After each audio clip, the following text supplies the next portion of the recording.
Careful where you walk, because the I-Team has uncovered it's the deadliest time in a decade to be a pedestrian here in Ohio. Our investigation uncovered where you need to step most carefully around the Miami Valley to protect yourself. Here's what the I-Team found. Stats from ODOT show year-to-year increases in the number of deadly pedestrian crashes in 6 of the last 10 years. And right now, the number of those deadly impacts is at a 10-year high. Since 2012, pedestrian crash deaths have gone up 46% across Ohio. Take a look at the data. 118 Ohioans were killed in pedestrian crashes in 2012. Last year, that number was 173. The second straight year those deaths increased here in Ohio after a dramatic jump in 2020. ODOT tells the I-Team there's no one reason why this is happening more, but that more drivers speeding and more people walking and biking around the state in the last 2 years are definitely factors. The I-Team spent hours digging through a massive online state database tracking pedestrian crashes. The most recent data available shows every pedestrian crash from 2017 through 2019. The I-Team uncovered the most dangerous roads for pedestrians in the Miami Valley. In Dayton, the latest data shows that's Main Street, Gettysburg Avenue, 3rd Street, plus Salem, Smithville, and Wayne. In Springfield, it's Limestone and Main Streets and Belmont Avenue and Columbia Street. Troy and Brant Pikes and Huber Heights. In that 3-year stretch, the numbers show the most pedestrian crashes happen along State Route 741, Alex Bell, and Kings Ridge Drive in Miami Township. State Route 741 also popped up in the I-Team's search of roads in Miamisburg. Pedestrian crashes happen most often along 741, Main Street, and Central and Linden Avenues in that part of South Montgomery County.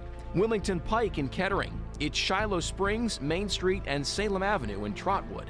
In Fairborn, data shows it's Maple Avenue. In Xenia, the problem spot is Main Street. In Beaver Creek, it's Dayton-Xenia Road and on the Greens property. And in Centerville, from 2017 to 2019, the most pedestrian strikes happen along Main Street. And this is something that the state is seeing as enough of a problem that they're throwing money at it? Oh, yes, for sure. Over the last couple of years, we've invested a little over $10 million, specifically pedestrian improvements.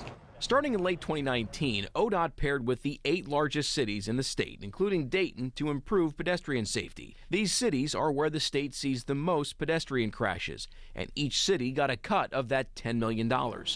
They work with the state to identify high-risk spots where they wanted safety improvements for pedestrians. Records obtained by the I-Team show the city of Dayton got $820,000. As a part of this program, ODOT and the city of Dayton worked together to make pedestrian safety improvements at mid-block crosswalks and intersections all over the city, including right here at Monument and Patterson and just a few blocks over from us at North Main and West Riverview.